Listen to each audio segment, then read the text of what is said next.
El sonido se expande por el ciberespacio a máxima velocidad. Las redes lo amplifican, haciendo llegar a todo el planeta. Radio Sónica. Radio Sónica.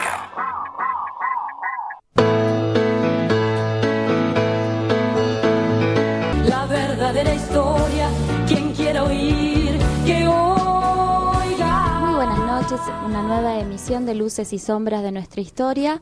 Bienvenido. Muy bien, antes de empezar con el programa de hoy, vamos a hablar un poco del programa anterior. Javier, querías comentar algunas opiniones encontradas que habíamos tenido. Sí, quería decir la verdad que estamos muy contentos porque tuvo mucha repercusión el programa del lunes anterior, que se trató del juicio histórico a Sarmiento, donde planteábamos la dicotomía, si había sido un malvado, un prócer, un vendepatria o un patriota, con una serie de argumentos a favor y en contra, y la verdad que tuvimos muchas repercusiones, tuvimos más de 50 comentarios, que no los vamos a leer obviamente, porque si no nos va a llevar todo el programa, pero que básicamente se dividían entre quienes decían que había sido un patriota, quienes decían que había sido un vendepatria, y quienes sostenían que había que situarlo, aún con críticas, había que situarlo en su contexto histórico, ¿no? Recibimos muy interesantes muchos comentarios, incluso hubo uno de un hombre que evidentemente es un académico porque maneja muy buena información, que es Luis Alberto Vítor, en donde nos pasó una serie de datos sobre los orígenes de Sarmiento. Habíamos leído algunos textos en los cuales Sarmiento manifestaba su rechazo a los judíos por los problemas que tenían los judíos en Europa, y decía que no se integraban a las sociedades, etcétera. Y Vítor nos trae la interesante novedad de que Sarmiento tenía antepasados judíos, porque el apellido Sarmiento es justamente uno de los apellidos que utilizaban los judíos conversos en España, además de tener obviamente ascendencia árabe, porque su madre era Paula Albarracín, es decir, un apellido árabe, y la cara de Sarmiento es la cara de un árabe, ¿no? Obviamente. Pero además lo que yo desconocía era la ascendencia judía. Igual yo quiero aportar que todos esos 50 comentarios generaron en nuestro grupo de WhatsApp grandes debates. Cada uno de los comentarios son tremendos, y vemos los puntos de vista y nos hacen repensar. Muy interesantes las cosas que dicen. Nos hacen repensar todo. Ahora hay buenos argumentos. En un próximo programa que dediquemos, que volvamos con Sarmiento, vamos a mencionar algunos de estos comentarios que nos han dejado los oyentes, que son muy interesantes porque revelan mucha información de la gente que participa, y además opiniones muy contundentes a favor o en contra, que es lo que pasa siempre con Sarmiento, ¿no? Esa figura que suscita tanta polémica. Una aclaración que quiero formular por una observación que nos ha hecho precisamente Vítor en relación al tema de los judíos en América.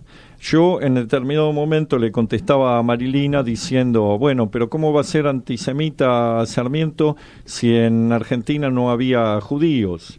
Entonces, este oyente nos dice que está equivocado y que había judíos. Es cierto, yo quiero aclarar ese tema. Judíos hubo desde 1492, porque llegaron con Colón, ya venían judíos conversos al catolicismo. Tenemos que recordar que los reyes católicos, después de la reconquista de España y de la toma de Granada, decretan la expulsión de los moros, de los árabes y de los judíos, por un designio muy claro, que era el de homogeneizar la población y las creencias en la provincia ibérica, en la península ibérica, ¿no?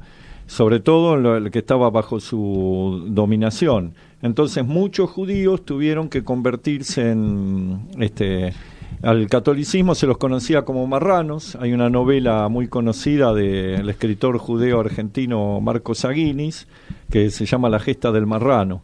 Y pero en ese momento en que... Dorrego era marrano. No sabía eso. Dorrego no sabía. En ese momento en que a los fines de lo que queríamos indicar en el programa, no había un conflicto real racial en Argentina con respecto a los judíos porque eran una población muy escasa. Incluso este mismo oyente nos revela que en un censo que se hizo en la municipalidad mejor dicho, en la ciudad de Buenos Aires, había solo 366 judíos. Los verdaderos problemas de antisemitismo se dan con la inmigración que vino después de la muerte de Sarmiento, en donde ahí empezó a haber serios conflictos de antisemitismo, sobre todo promovidos por los sectores tradicionalistas, católicos, ultra... Los nacionalistas de derecha. Exactamente, sí, que veían al judío como una amenaza, etcétera. Y lo otro que nos señalaba bien, Víctor también, es que no tenemos que ver la postura de Sarmiento sobre los judíos a la luz del holocausto nazi. No, seguro. Hay que eso romper tenemos con que la tenerlo. binariedad de bueno blanco, blanco Exacto. negro, River Boca, y romper también con que todo nace de Pero un absoluto. nosotros no hablamos del holocausto nazi. No, lo que él dice, que hoy nos parece totalmente repudiable las opiniones de Sarmiento, que lo son, porque hay una experiencia entre medio que es el holocausto nazi, ¿no? Que donde hubo un exterminio de judíos, etcétera. Entonces él estaba teniendo una lucha política e ideológica con un segmento en ese momento que no había sido de un holocausto, estaba peleando desde una idea de Nietzsche, una idea distinta de patria-nación contra Marx. Entendamos que nacía la nacionalsocialismo, el marxismo, el comunismo, el todo socialismo, eso. sí, el comunismo. El socialismo nacía en eso y él estaba tratando de entender, obviamente algo totalmente errado de ambas partes, a mi entender. Sarmiento pero estaba en esa nace en 1811 y muere en 1888, Exacto. mientras que Marx nace en 1818 y muere en 1883, vale decir que tampoco había muchas posibilidades. Sí se comenta e ironiza Mario Toer, con pinche mío, de la posibilidad de coexistencia entre Rosas y Sarmiento en los bares de Londres. Sí, puede ser, puede muy ser. Es probable. Vamos Es al muy- 55. Sí, es muy interesante para resumir posiciones que decían que las posturas revisionistas son, digamos, agresivas innecesariamente con Sarmiento, y otras que le reconocían sus logros en la educación sin dejar de señalar sus otros aspectos malos, y hay quienes directamente fueron muy lapidarios que no lo quieren ni ver. Lo odio. Bueno, ese es, la verdad que ha sido muy bueno para nosotros todo este debate. Bien. Perón venía y le dieron un golpe. Algo Fue de la pasó. nada o algo pasó. Se han cumplido 63 años, ¿no?, del derrocamiento de Perón el día 16 de septiembre. Y hoy vamos a tocar un tema a ver qué es lo ¿Puedo que cantar? vamos a hablar. ¿Puedo cantar? ¿Qué vas a cantar? En lo alto la mirada, ¿Y eso qué luchemos es? por la patria redimida. ¿No sabés la marcha de la libertad Siga, con que siga. nosotros en 1973 marchábamos? Habiendo ganado las elecciones del 11 de marzo, Cámpora, Solano, Lima, haciendo yo la conscripción en lo alto, la mira, en la Armada, o marinero. Claro, y bueno, vos también. No he Qué tenido buena. la suerte de conocer esas experiencias en la Armada. Es vital, hay que entenderlo. Te quedó, te A quedó. mí no me quedó el día de la jura del 20 de junio, el día de la promesa de la bandera, de la jura de la bandera que hacemos en la conscripción, vale decir que Hacemos los marinos, si vas a decir. A ver, hacían la Marina como todos lados, digamos. ¿de qué pero nos vamos a ocupar, Marilina? ¿De Bueno. qué nos Qué vamos linda a esa ocupar experiencia hoy? que tiraste. Bueno, vamos a hablar en serio de el golpe de 1955, la mal llamada, o irónicamente, hipócritamente llamada Revolución Libertadora. Ujú. Algunos la llamamos Revolución Fusiladora, por la cantidad de muertos que sobrevinieron después de esta mal llamada revolución. ¿Por qué decimos que esto es una ironía? Porque las revoluciones siempre comienzan de abajo hacia arriba, del pueblo hacia el gobierno, y esto no tuvo nada que ver con el pueblo, sino que vino de arriba, digamos, hacia abajo. Eso por un lado. Y libertadora, no sabemos de qué libertad están hablando para llamarla Revolución Libertadora, si lo de Perón no fue nunca una dictadura, nunca se vivió un periodo de tanta paz democrática como lo fueron los dos gobiernos del general Perón. Bueno, Así hubo de que- todo, hubo de todo. un poco ¿no? absoluta, Sí. Compañero Hubo de todo. Le voy a traer a mi comunista, papá, que la voy a levantar del un cajón compañero para que comunista piense. puede Mi opinar viejo era distinto. comunista, por lo Bueno. tanto te me imagino que la sección especial... Hubo momentos de mucha democracia y libertad y hubo momentos en los cuales hubo cuestiones criticables. Palito. Pero esa es nuestra postura, porque nosotros vamos a defender el tema de beligerante. Bueno, que estuvo bien los palos a ellos y no los palos a los otros. Vamos a plantear un interrogante que va a ser, va a recorrer todo el programa, va a ser la hipótesis o la interrogante central, el problema histórico que va a recorrer el programa, que es una pregunta que se habrán hecho miles de historiadores. Si Perón debió haber resistido, debió haberse quedado, haber combatido el golpe, o hizo bien en retirarse a un exilio forzado y empezar a armar la resistencia desde afuera, en su exilio. Esto vamos a tratar de dilucidarlo. Hay posturas encontradas, como con Sarmiento. O sea, claro, hay es quienes uno de los temas que parten aguas, ¿no? En sí, los debates históricos. Hay quienes apoyan el exilio. ¿Usted qué opina, Domecq? Samek. Ojalá Domecq pudiera tener el calor de una estufa. Domecq eran unas cocinas. Esencialmente es interesantísimo porque, excepto la Argentina, que siempre fue vis a vis con los Estados Unidos un marco de independencia y de visión autónoma e independiente de Sudamérica respecto de las metrópolis, por primera vez en el periodo posterior a la Segunda Guerra Mundial surgen, producto de una liberalización de las doctrinas económicas y la nueva hegemonía que debía conquistar los Estados Unidos de América para bajar, excepto Venezuela, que basta mirar los deportes, digamos, cada uno que siempre por sus reservas petrolíferas fue tentada para estar pro-yanqui, el resto de América Latina aún en su atraso tenía una resistencia, pero a partir de la segunda posguerra... pero hubo un país, aparte de Venezuela, que era la base de los norteamericanos, que era históricamente Brasil. Brasil tuvo una política de alianza permanente con Estados Unidos.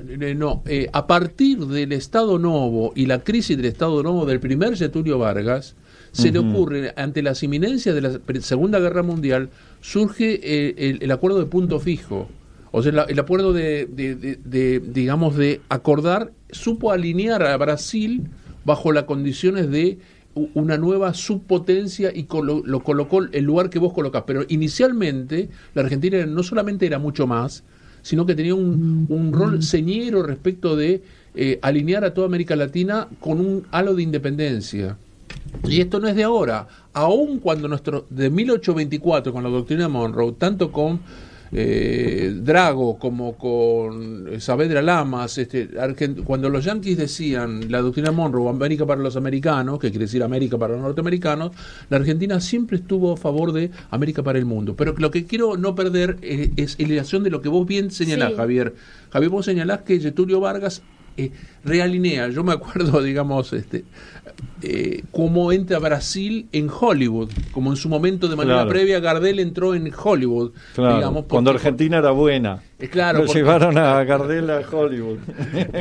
Y jugó todo un papel porque su cultura tenía un predicamento. Igual yo creo que estamos llevando a analizar la política y el Estado. Pero analizar a Estados Unidos y a las potencias, cuando tenemos que analizar nosotros qué hicimos históricamente, internamente, que le deje a los que escuchan esto qué vamos a hacer ahora y qué hicimos después. Nosotros internamente, más allá de los poderes que hay en Latinoamérica y a nivel imperial, y cómo nosotros nos comportamos en el golpe de Perón en el 55, porque el imperio siempre va a estar. Si no es Estados Unidos, cambiaría sí, pero Europa, tenemos que Rusia, discriminar porque siempre va a haber un imperio. El jueves negro de Wall Street del 29 generó condiciones de reconversión social y económica que hacia el fin de la segunda posguerra... Está bien, pero en China no se enteraron de esto. Bueno, los chilenos siempre estuvieron alineados con Inglaterra históricamente. Pero Lázaro Cárdenas, que nacionaliza el petróleo, Getúlio Vargas, que en su segunda fase ya independiente, y Juan Domingo Perón, pero también es Ibáñez con posterioridad en Chile, es el MNR en la Revolución del 52 Vamos a terminar que Perón se tuvo que ir porque tenía los barcos ingleses que le iban a dar bombas al final y vamos a terminar que nada es culpa del peronismo ni de lo que pasó, debates, sino que todo es culpa, como en la guerra del Paraguay, que es culpa de los ingleses o los yanquis. Hay múltiples debates. Es la fase. Todo es culpa del otro. Nosotros no cometimos errores. No, seguramente cometió muchos errores Perón y nosotros, también haciéndonos cargo del que somos Proyecto Nacional Popular.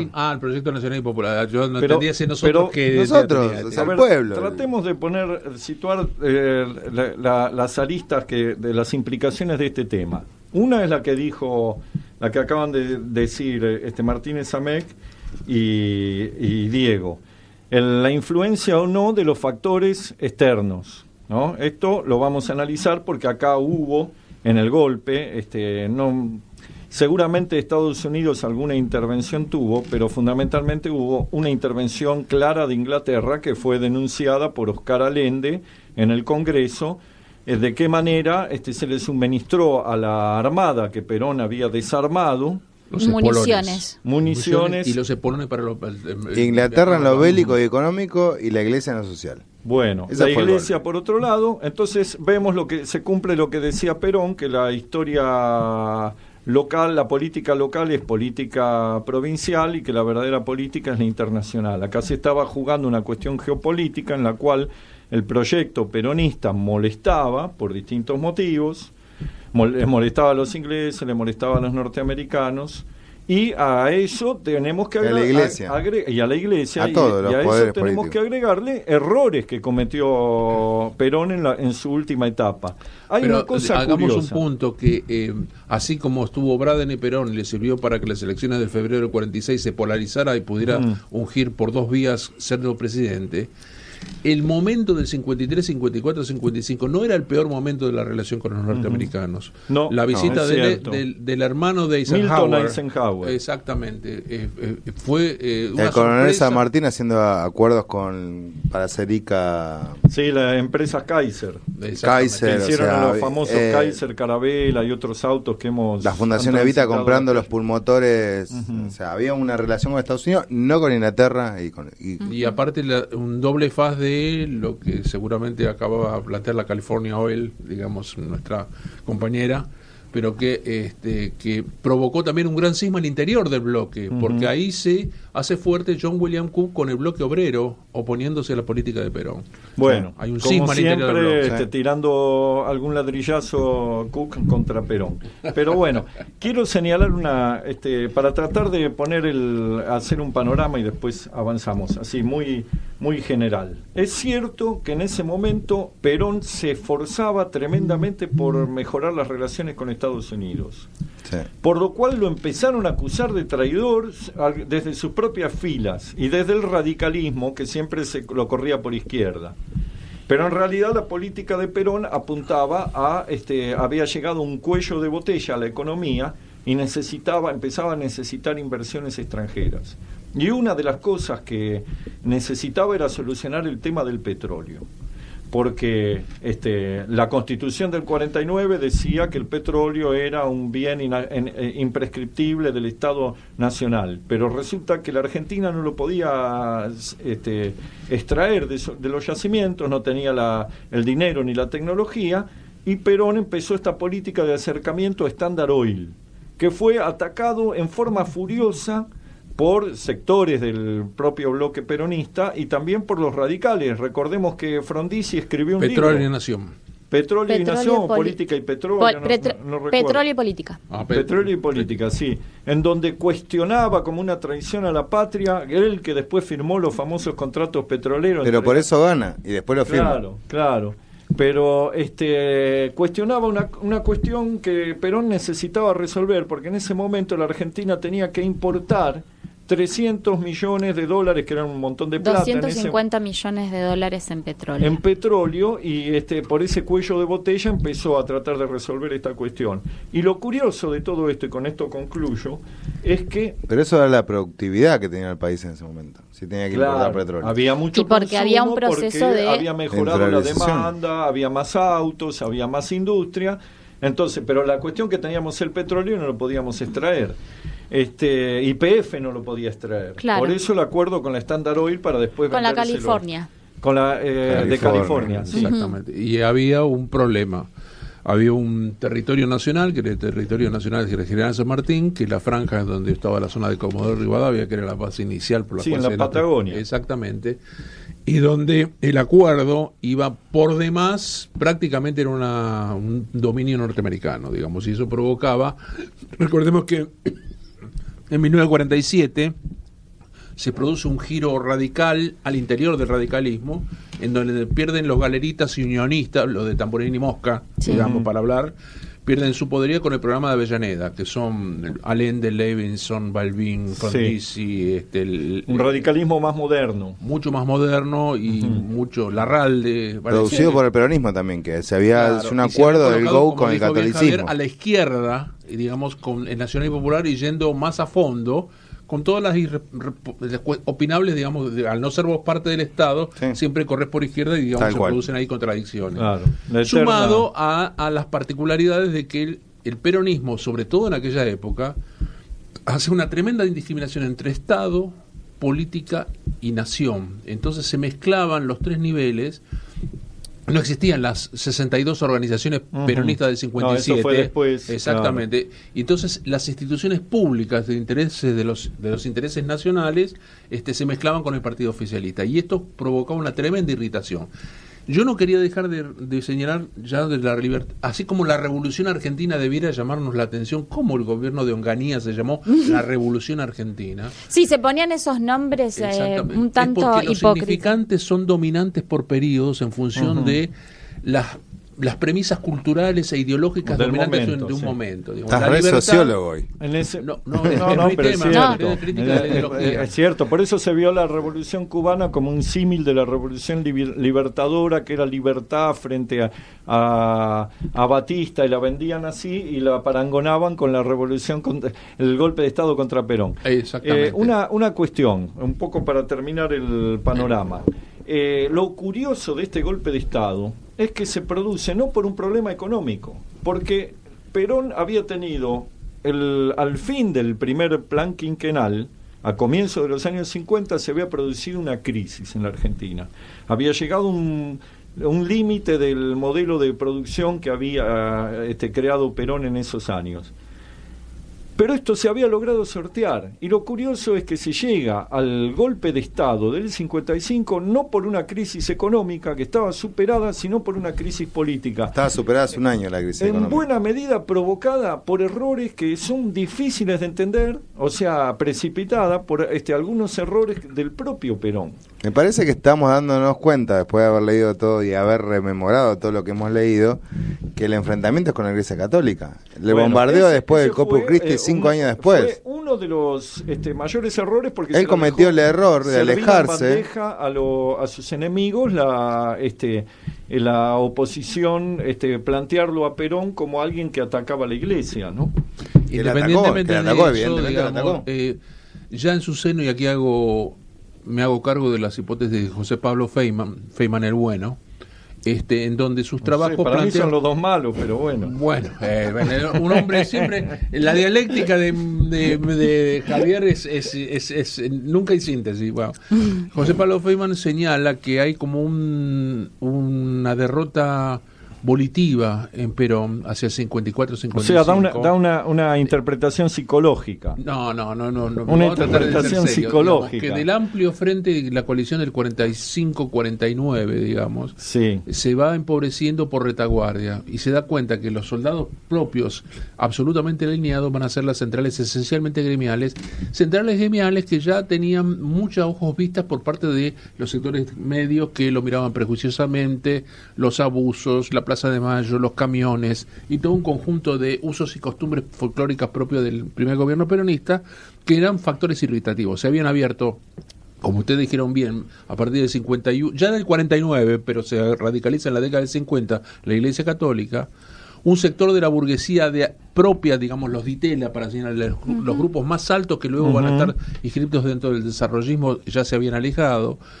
Los comerciantes también tenían un distanciamiento, y sobre todo, digamos, y desde ya en los sectores del agro, a partir de la política de Miranda con el IAPI y las juntas nacionales de grano y de carnes, era un factor irritativo y distorsivo, amén de tener el monopolio de comercio exterior. Bueno, pero vos fíjate, entre las cosas que sucedieron... No, pero eso es buenísimo. Ojalá hoy tuviéramos eso. Pero Toma, después del 52... Perón hasta cambia su política respecto del agro, porque le empieza a dar manija a la producción agropecuaria, restituye algunas de las demandas que tenían los sectores del campo.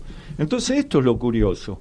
Y Perón se enfrenta a la Iglesia porque viene un momento histórico político que define él en un proyecto de muchos años, y define que ese es el proyecto político que viene de reestructurar la mística de una sociedad cultural. Y aparte porque le crean el partido demócrata cristiano. Pero lo crean porque el Partido Demócrata Cristiano que le molesta, como una provocación. Claro, le molesta enormemente porque él dice, ¿cómo van a crear un partido demócrata cristiano si nosotros somos demócratas y somos cristianos? Exacto. Entonces ahí empiezan los problemas. Los procesos evolutivos sociales también, como creo que no se dan solamente porque la gente lo define Napoleón, lo define Perón, lo define, ¿cierto? Se dan naturalmente. Eso, alguien que despierta esa forma de generar una democracia participativa, representativa y actitudinal, evolutiva, genera esas cosas. Tal vez Perón no la pudo manejar y se encontró con este quilombo que él mismo generó y te encontrás con la Iglesia. Con la Iglesia lo puedo decir como los judíos, los musulmanes, no estoy hablando mal de la Iglesia Católica. Lo que no debemos menospreciar es, porque fíjense, esas elecciones que gana del año 54 obtiene el 70 y pico % de los votos. 64 Tesaire, que se candidateaba a vice, a lo que voy apoyado por lo que vos decís. Bueno, ¿para qué se va la gente si después se va a correr? ¿Para qué se va la gente de dónde? Cebar. Ah, Cebar. Vamos con un movimiento revolucionario justicialista, Cristo, Jesús y todas había esas una cosas. suerte de resignación de los sectores medios que veían por ¿Qué delante pasó ahí? 25 años de franquismo, y esto realmente para ellos... Ese es el relato de los medios, obviamente. Bueno, eso es lo que veía un sector de la clase media que no lo podía derrotar. Pero ¿por qué Perón dice 5 por 1 después de que matan con el bombardeo 300 compañeros, 35 niños No, es que no es así, es un periodo justamente ahí... Y después se retrotrae. Diego, justamente el 16 de junio fue un elemento que conmovió, que ya veía que su gran frente económico, político y social se estaba empobreciendo. No te lo olvides que en el 51 Benjamín Menéndez con ya le había anunciado. Sí. Y el plan Marshall era un éxito, nosotros teníamos cerrado el mercado. Reafirma y utiliza que el 20 de junio como un factor de apertura. Pero ¿qué pasa? Como en todo el conjunto, como le pasó a Irigoyen en el 30, cuando se precipitan situaciones de apertura, los rivales que agorizan bajo la dialéctica amigo-enemigo, buscan a toda costa degollarte. Entonces el amor vence al odio. Descomprime la red, la LR1, la cadena nacional de radio del Estado, abre por primera vez para... Construida por Apol. Con Apol. Le abre toda la estructura con Apol. Que el radicalismo pueda hablar, la participación, y esto es mal entendido por el radicalismo, que no hace más que potenciarse porque vislumbraba sangre y vislumbraba que la derrota. Entonces, por lo tanto, si ellos están débiles y descomprimen estos que son tan soberbios, vamos a dar la lucha integral en función de nuestra... y esto pasó... Yo no viví en esa etapa. A mí me hubiera gustado haber vivido esa etapa, o por lo menos descomprime y le conocer a alguien que haya vivido esa etapa. 5 por 1, el día que cuando el grupo de los grupos terroristas antiperonistas colocan bombas en la Plaza de Mayo y matan obreros por allí, digamos, le había prometido a Benítez, el confesor... Pero Leonardi le da el golpe a él, conjuntamente con Rosa. De manera previa, en el proceso entre el 26 de junio... No es antiperonista, es anti las reformas clericales y la reforma que quiere hacer Perón. Porque eso se suma a la Iglesia Aramburu es el que se hace el los sectores católicos y los sectores contrarios a Perón aprovechan este enfrentamiento con la Iglesia para presentarse como defensores de la Iglesia contra la dictadura de Perón, etcétera, y precipitar el golpe de Estado. Pero es cierto lo siguiente, hubo una sucesión de acciones. Una fue este golpe de Menéndez, fallido, que fue derrotado. Después va como increciendo, ¿no? Qué lástima no tenemos a alguien que haya vivido esa época. Bueno, justamente lo tenemos a Jorge Rulli, que lo vamos a llamar en un ratito. Hay un detalle que no es menor también, que es la muerte de Eva Perón. Que es central. Que es central porque lo deja sumido a Perón en una profunda depresión. Tristeza. Exactamente. Porque ella era su brazo comunicante con los trabajadores. Y sumado a eso, digamos, toda una cosa de lascivia que le mostraban con las chicas de la UES. Bueno, pero eso era una campaña. No, una campaña, pero muy hostigadora. Muy descalificadora. Bueno, la cuestión pero es verdad lo que dice, es verdad lo que dice Pablo cuando dice los gestos que intenta tardíamente Perón, porque digamos el estilo de Perón era un estilo muy autoritario de gobierno, ¿no? Cuando intenta retroceder en el autoritarismo, eso es percibido como que este está frito, vamos por su cabeza. Vamos por todo. Y esto es lo que pasó, vino la marcha de Corpus Christi, hubo una sucesión de hechos muy importantes políticos, como esa marcha, como el atentado que colocan bombas en el subte, como después los bombardeos sobre la Plaza de Mayo por la aviación naval. Y los compañeros se pegaron las órdenes para actuar en favor de su conductor.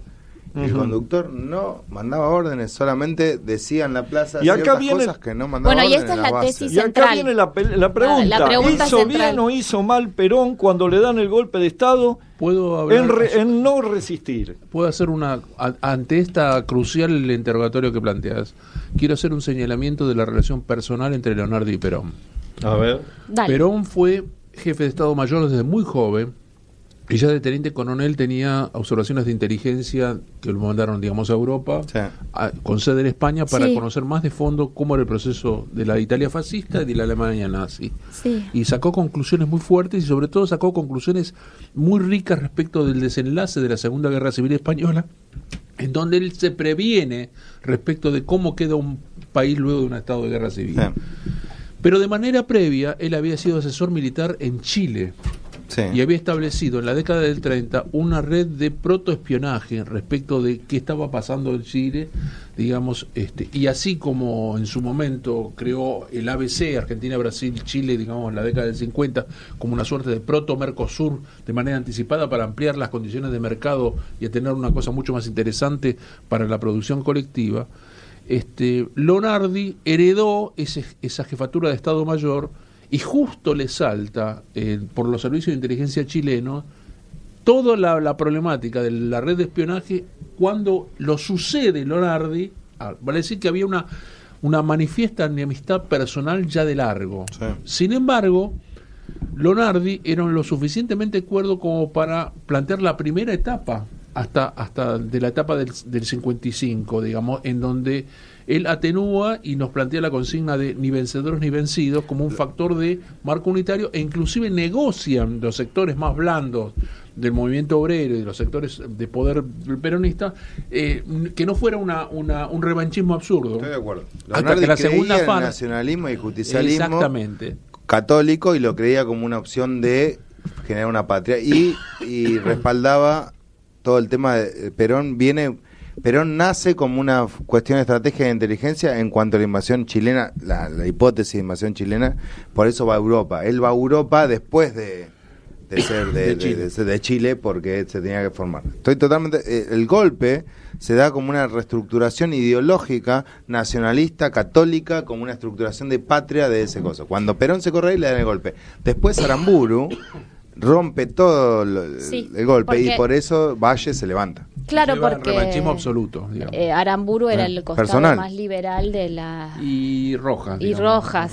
Bueno, Rojas era el emblema Isaac Francisco Rojas, que había sido prácticamente mano derecha de Evita. Sí. O sea, de aquí un es como lo de Pinochet con Allende. Total. Mire, era la mano derecha. Como ustedes están hablando sin saber nada porque no vivieron esa época, porque hablan de chamullo, tenemos al aire a Jorge Rulli. Voy a mostrar un libro, la tapa de un libro que es El guerrero de la periferia, biografía de Jorge Rulli hecha por Juan Mendoza. Jorge Rulli es un compañero peronista de la resistencia peronista, un hombre muy que en aquellos años tuvo un rol importante siendo muy joven y que además ha sufrido persecución, tortura, cárcel. Es un referente histórico del peronismo y le queremos preguntar qué opina sobre ese momento clave de la historia argentina. ¿Nos estás escuchando, Jorge? Sí, Javier, te estoy escuchando. Sí, Hola, buenas noches, Jorge. Hola, buenas. Mira, sin pecar de maleducado, no se escucha bien el retorno acá, ¿eh? ¿Se escucha bien? Sí, se escucha bien. Te decía que sin pecar de maleducado no quiero hacerme cargo de la intolerancia de que ustedes no saben nada, ¿eh? No.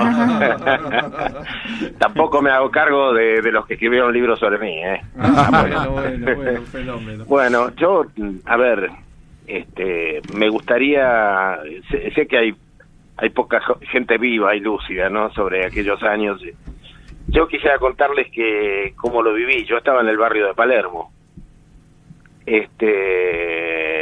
a una cuadra de Las Cañitas. El primer grupo de juventud peronista que yo organicé fue en el barrio de Las Cañitas, que no es Las Cañitas de hoy, era un barrio de estud. Yo pensé que eras medio cheto. No, era un barrio de marginales, porque ahí se guardaban los caballos del hipódromo. Mira vos. Entonces estaba lleno de tipos que iban a cazar pájaros a Palermo, una actividad ilegal, después los vendían. Esos fueron los primeros hombres que yo conocí, bueno, y ahí armamos con un delegado de metalúrgico, hablamos, que es Orlando Villanueva, que después participó en la búsqueda de Felipe Vallese. Uh-huh. Fue el que le llevó el papelito famoso. Felipe Vallese larga un papelito diciendo dónde está, que Orlando se lo lleva a Bandor, y Bandor lo pierde sobre el escritorio, ¿viste? Fue una de las broncas terribles que hubo en medio de la tragedia. Pero bueno, son anécdotas. Pero ¿cómo viviste vos el momento yo lo viví del golpe mal, de todo, Estado? Pero todo ese año anterior y el 55 fueron años espantosos. A ver, ¿cómo fue? Porque el peronismo se desmoronaba. Después de la muerte de Evita empieza un deterioro. Perón ya no es el mismo, y la iglesia cobra un rol de unificación. Esa iglesia que ni siquiera supo ahora enfrentar la legalización del aborto, que no supo enfrentar la dictadura militar, en ese momento se convierte en algo que no sé cómo logra galvanizar, darle una mística a la oposición. Incluso la marcha de los comandos civiles, uh-huh, que la verdad era bellísima. ¿Te acuerdas? En lo alto la mirada, ¿eh? Sí. Luchamos por la patria. Acá hay uno con nosotros que la estuvo cantando, no sé si estuvo infiltrado, no sé qué pasó. Bueno, escuchame, yo diría que el 90% de la conducción del peronismo la estuvo cantando. Pero bueno, eso se hizo en una iglesia de Belgrano. Uh-huh. Ese fue el medio en que yo ahí en Belgrano y Juramento estaba muy fuerte el grupo Praxis, de uno de los hermanos Frondizi, que después pasó la juventud peronista. Uh-huh. Mi primer amigo peronista fue Osvaldo Agosto, el que visitaba a su primo al lado de mi casa en Palermo y vivía en Belgrano, y que es el que todos los años financia los carteles por el asesinato de Rucci, que se cumple mañana, otro aniversario, y los carteles, es muy cierto, asesinado por argentino y peronista. Bueno, eso lo hace Osvaldo Agosto, que es un gran tipo. Estaba al lado cuando lo matan, estaba ahí con él. Uh-huh. Bueno, o sea, pero en ese momento yo tenía 15 años, comprende, nos subíamos a los edificios altos para ver los aviones que bombardearon la Plaza de Mayo. Uh-huh. Y después le tirábamos piedras y recontraputeábamos a los autos que pasaban por la esquina, que eran miles de autos de clase media con banderas, yo me acuerdo, banderas soviéticas, banderas inglesas, norteamericanas, del Vaticano. Cualquier cosa menos la bandera argentina. No, por supuesto. Pero lo terrible es que supuestamente luchaban contra el fascismo. Yo no quiero justificarlo a Perón, pero quiero tratar de entenderlo, ¿no? Gran parte de esa clase media que se volcó a la calle enloquecida, sí, a festejar, sí, y que llenaron la Plaza de Mayo, porque sí, la revolución libertadora, la caída de Perón, claro, fue una contrarrevolución, pero uh-huh, pero no sé si no era democrática, buena parte de esa clase media había sido peronista. Es que esa clase media... ¿Es cierto eso, Jorge? Y ascendieron como peronistas. Digamos, eran pobres Y eran pobres y fueron clase media gracias a Perón. Claro, eso quiero decir. Pero yo te digo, en ese año 55... Hola, Ruli Boina te habla. Hola, ¿qué tal? Vos a los 15 años, más allá de la formación política que tenés, no solo de praxis, sino de teoría... Vos a los en esa época no la tenía. Por eso, más allá de todo esto que has pasado, en ese momento, como peronista, 15, 16 años, ¿hubieras querido combatir? ¿O cómo te sentiste cuando... Sí, me sentí frustrado, pero... Me sentí frustrado si hubiera querido combatir, pero también... ¿El amor vence al odio? Sí, pero lo que más recuerdo es la vergüenza. La vergüenza. Porque, por la vergüenza de la cantidad de traidores. Sí. Digamos, no solamente el vicepresidente y otros que hablaban por la radio... negando todo lo que habían sido. Claro, porque Tesaire, que es el ganador de esas elecciones del 54, después hace como una abjura prácticamente del peronismo. Totalmente, y lo sacan por radio, decían, los que trataban de justificarlo decían que que tenía una pistola en la cabeza. Yo creo que no, viste, pero bueno, pero la Unidad Básica de mi barrio cambió el cartel y puso Demócrata Cristiano, yo me acuerdo de eso. Tal cual.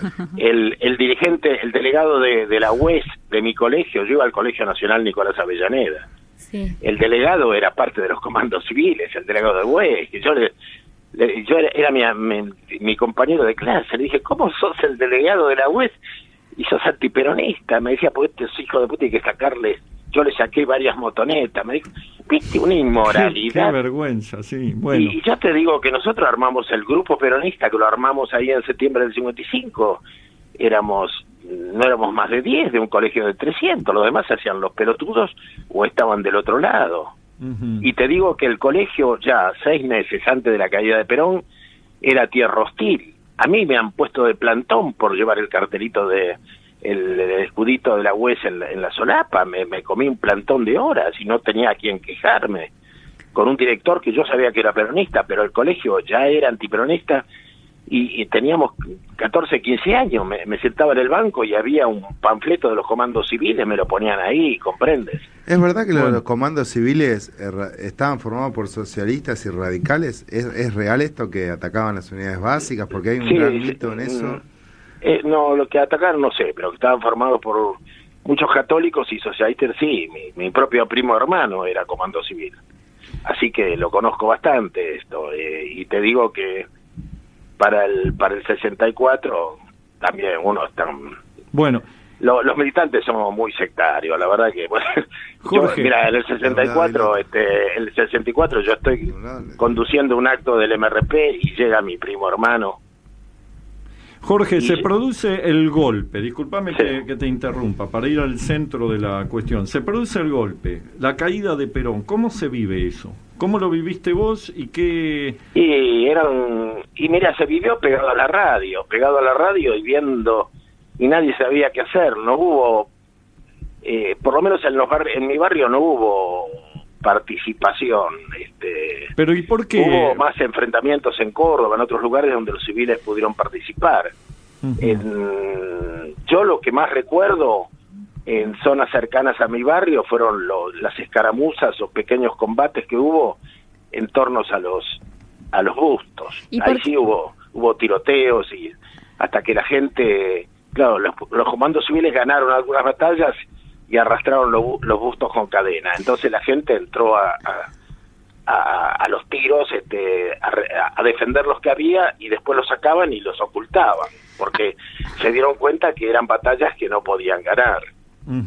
Aparte, Ruli, había quedado ya el trauma de los bombardeos de junio también, claro, ¿no? Entonces eso realmente quedó, la población no, quedó y el trauma del 31 de agosto. No te olvides que Perón hace un gesto muy serio por renunciar. Sí, también. Y yo soy parte, yo voy con mi colegio, con parte de mi colegio a la plaza a gritar que dale lucha y le arrancamos a Perón una promesa.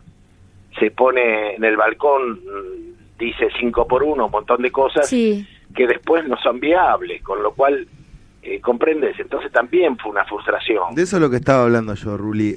¿Cómo sentirte vos cuando tenés toda una población ideologizada, convencida, niños, jóvenes, adultos, jubilados y todo, preparados para una revolución justicialista, y que el líder, el conductor, te dice que no actúes y deja que actúen los demás durante meses y meses y Pero meses? yo no sé si la población estaba, yo creo que no, la población no estaba preparada, yo creo que no. Qué buen punto. Acá la decís, única que repartió pistolas y que fueron unos cajones fue Evita. Sí, totalmente. Y la verdad que todo lo demás fue chamullo de boca nada más, no pasó nada. Que se notó en el levantamiento de Valle, vida, decís vos. Que se denotó 2 años después en el levantamiento de Valle. Y sí, de alguna manera. Yo creo que porque los grupos armados que apoyaron al ejército revolucionario fueron, claro, la resistencia peronista, La Plata, Rosario y Bahía Blanca, sí. O sea, es muy escueto. Claro, pero no había un espíritu de lucha. Yo creo que, yo por lo que he estudiado la vida de Perón en Europa, que es muy importante, cuando fue agregado militar en Roma, él ve toda la guerra civil española y claro, queda muy negado al enfrentamiento que de alguna manera todos nosotros le proponíamos en el 55, que era un enfrentamiento, él tenía una parte del ejército y la otra parte estaba en contra, la iglesia estaba en contra, todos los partidos estaban en contra. Y el contexto internacional también. Las propias fuerzas estaban muy deterioradas. Mira, te voy a contar una anécdota. Jorge, me la contó un compañero que es un periodista argentino radicado en España, que vivió muchos años muy cercano a Perón. Y dice que en una oportunidad fueron a visitar el Valle de los Caídos, ese monumento a la guerra civil española, cerca de Madrid, y que Perón se paró, lo tomó del brazo, en determinado momento lo tomó del brazo, y muy conmovido, porque recordemos que en la guerra civil española hubo 1 millón de muertos, ¿no? Sí.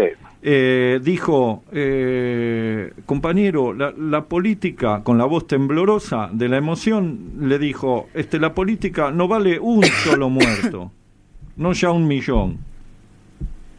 Entonces, yo no sé si lo habrá dicho para... sensibilidad, ¿no? Claro. Entonces, acá estamos debatiendo una cuestión. ¿Hizo bien o hizo mal Perón en no resistir, en tu opinión, pasando los años? No, a mí no me lo preguntes porque yo no, prefiero obviar esa definición. Es que es una pregunta que tenemos todos como militantes hace años. Pero que cada una tiene interna. Yo te digo una cosa. España, año 36, inicia la guerra civil. De una manera que luego va a ¿cómo te diría?, desfigurarse totalmente. Yo cuando publiqué hace poco una cosa del gallego de Durruti, reclamando por el secuestro de José Antonio, sí. Y diciendo que sería terrible que le pasara algo, porque en España hay muchos sectores interesados en polarizar esta situación. Lo publiqué en el Facebook, en Trinchera, me recontraputearon y decían que no era verdad. ¿Te das cuenta por qué? Porque se ha desfigurado la historia. Jorge Antonio imaginaba que la canción de Falange la iba a escribir el poeta que también mataron, ¿cómo se llama? García Lorca. No, el otro. García Lorca, decís vos. García Lorca. El hombre que él buscaba que la escribiera era García Lorca. Sí, estuvo a punto, porque era su amigo. ¿Te das cuenta? Todo quedó desfigurado. Ahora Perón ve todo eso. Del 36 al 39, 1 millón de muertos. ¿Y a qué llegas? Al desarrollismo. Franco fue desarrollista, hermano. Barrió con la cultura rural, con las aldeas, armó esta España de mierda de hoy. En la Argentina del 55 al 58 pasa exactamente lo mismo. Sí. Con Arturo Frondizi, y se hablan los hoteles, alojamientos, los supermercados, lo geriátrico, todo lo mismo que con Franco, pero sin el 1 millón de muertos. O sea que el error de Perón no fue apoyarse en la Iglesia Católica para hacer eso mismo que hizo Franco. Claro. Porque Franco hizo lo mismo, solamente que mantuvo el clero y porque la población necesitaba Porque aparte la idiosincrasia de la población española era muy distinta a la nuestra. Franco gobernó lo que gobernó porque justamente pudo hacerlo por el apoyo que tuvo popular. Sí, después de un millón de muertos. Bueno, pero está bien. Pero no se puede mantener un dictador en tanto largo periodo si no tiene un cierto apoyo popular. Pero lo que en general no se dice, a mí me importa más que ciertos rasgos autoritarios que el tipo tenía retrógrados, era esa cosa de la modernidad. Claro. Él logra que la derecha se haga moderna, proamericana, que de alguna manera se hizo por izquierda en la Argentina, pero lo que forjamos nosotros en esos 3-4 años fue, a través de la resistencia peronista, de la juventud peronista, fue una élite de combatientes que en España no quedaron. Fíjate que al final, llegaron a Zapatero. Bueno, claro. Nos queda poco tiempo, pero nosotros llegamos a Pichetto, que no es mucho mejor, pero bueno, cada uno hace lo que puede. Nos queda poco tiempo, Jorge. Sí. Desde ya te agradecemos tu intervención. Vamos a ver si te podemos traer en otro momento para que sea más extenso el diálogo. En lo personal, acá estamos divididos, ¿no? Yo soy de los que piensan que Perón hizo bien en evitar un enfrentamiento. Pienso que su concepción humanista, lo que hubiera implicado responder con violencia a la violencia del golpe, hubiera significado realmente una guerra civil en la Argentina, sí, y él lo intentó evitar. Pero el propio Perón a veces opinaba en ese sentido. Y a veces, como cuando le quería dar máquina a las formaciones especiales, ¿no? En la época de Onganía. Opinaba de otra manera. Claro, decía, yo en realidad me equivoqué. Porque hay diferentes maneras. Yo tampoco tengo la cosa muy clara, pero te cuento una anécdota. Estando en el exilio, él tuvo un diálogo, un último diálogo con Scalabrini, y donde le da la razón. Scalabrini le dice, general, qué torpe fue de parte nuestra el haber hecho no me acuerdo qué palabras usa, tocarle el culo a la clase media, obligándolos a llevar el distintivo negro, todo eso, y Perón le dice, totalmente de acuerdo, qué estupidez, cuántas tonteras que hicimos, ¿no? Cuántas tonteras. Simplemente los empujamos a la mano al campo de la contrarrevolución. Pero eso él lo entendió estando ya en un hotelucho. Y por eso fue otro Perón, ¿no? Que a algunos les molesta, pero para mí fue el mejor, digamos. Pero Jesús era humanista y era cristiano, y creía en Jesús y las enseñanzas. Pero se hicieron muchas. Tenemos que reconocer que hubo muchas torpezas. Muchos aciertos también. Mira, Jesús dijo todas las cosas del evangelio que él dijo, pero dijo, quien me siga, si no tiene una espada, que venda el manto y lleve la espada. Claro. Porque lo que iba a ser una revolución. Perdón, también Jesús le dijo a Pedro, guarda tu espada y no me defiendas. Entonces, eso dice Pedro, que le dijo Jesús. Hay múltiples... Era peronista. Claro, o viceversa. Vamos a escuchar qué dijo Perón. Vamos a escuchar una frase de Perón. Gracias. Sí, ustedes me confunden mucho, son unos locos bárbaros. Vamos a escuchar una entrevista a Perón donde en la época en que quería generar despiole en la Argentina, no cuando estaba pacificador, digamos, pero es un testimonio interesante, a ver si lo podemos sacar, el micrófono. A ver si se escucha bien. Bueno. Yo por mí no quería llevar a la República a una guerra civil ni a una lucha cruenta. En consecuencia, lo que quedaba por realizar era simplemente dejar que ellos hicieran lo que quisieran. Si el justicialismo tenía razón, iba a volver. Y si no tenía razón, quizás era mejor que no volviera.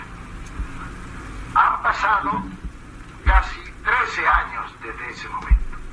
Indudablemente el tiempo me ha hecho cambiar de opinión. Hoy creo que cometí un grave error. Yo debía haber decretado la movilización, comenzar por fusilar a todos los generales rebeldes y a todos los jefes y oficiales que estaban en la traición y dominar esa revolución violentamente como violentamente nos querían arrojar del poder. Si en este momento tuviera que hacerlo, lo haría. Porque ahora sé lo que entonces no sabía. que esa gente llegó para hacer el más grave daño que se le pudo haber hecho al país. Yo nunca pensé que pudieran haber argentinos tan poco patriotas que podrían haber conducido el país a donde lo han conducido. Por eso, después de estos 13 años, hoy me afirmo en la necesidad de haber exterminado al enemigo, porque no era el enemigo nuestro, era también el enemigo de la República. Bueno, Perón, carajo. Bueno, Muy fuerte, muy fuerte. Bueno, muy ahí fuerte lo que dice, pero tenemos que ponerlo en ese contexto, en la lucha contra la dictadura de Onganía, y no es lo que Perón habitualmente decía. No, bueno, tenemos que decirlo. Claro, con esos discos o con esas grabaciones que las pasábamos interminablemente por los barrios, fue que nos lanzamos a la lucha armada en los años, yo en el 67, y de ahí en adelante. Pero bueno, Perón después volvió con un mensaje de paz para todos los argentinos y también tenía totalmente razón. claro, era otro momento.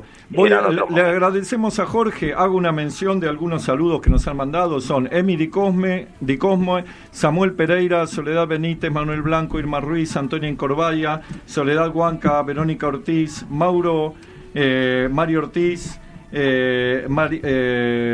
Mafesoni. Entre ellos vamos a sortear este libro, El Último Perón, y que lo vamos a entregar en la próxima. Gracias. Muchas gracias, Ruri, te esperamos.